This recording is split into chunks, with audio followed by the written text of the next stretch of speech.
বিএনপির স্থায়ী কমিটির সদস্য ও সাবেক বাণিজ্য মন্ত্রী মেজর অবসরপ্রাপ্ত হাফিজ উদ্দিন আহমেদ বীর বিক্রম বলেছেন, শহীদ প্রেসিডেন্ট জিয়াউর রহমানই ছিলেন সবচেয়ে সৎ রাজনীতিবিদ। বুধবার সকালে ভোলার তজুমুদ্দিন উপজেলার বিচ্ছিন্ন ও দুর্গম চর জহির উদ্দিন ও চর মোজাম্মেল এ আয়োজিত নাগরিক সংবর্ধনা অনুষ্ঠানে তিনি একথা বলেন।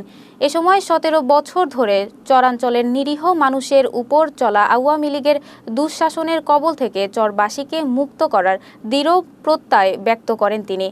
সভায় উপজেলা বিএনপির আহ্বায়ক গোলাম মোস্তফা মিন্টু, সদস্য সচিব ওমর আসাদ রিন্টু, উপজেলা বিএনপির যুগ্ম আহ্বায়ক জাকির হোসেন হাওলাদার সহ বিএনপি ও অঙ্গ সংগঠনের নেতৃবৃন্দ উপস্থিত ছিলেন। আমরা স্বাধীন চেতা মানুষ, খেয়ে না খেয়ে যেভাবে থাকি, ভারতের গোলামি করতে আমরা কখনোই রাজি না। আমরা এই যুদ্ধ করে এই দেশকে স্বাধীন করেছি, ইনশাল্লাহ চিরকাল এই দেশ স্বাধীন থাকবে। আপনারা সবাই গণতন্ত্রের পক্ষে থাকবেন।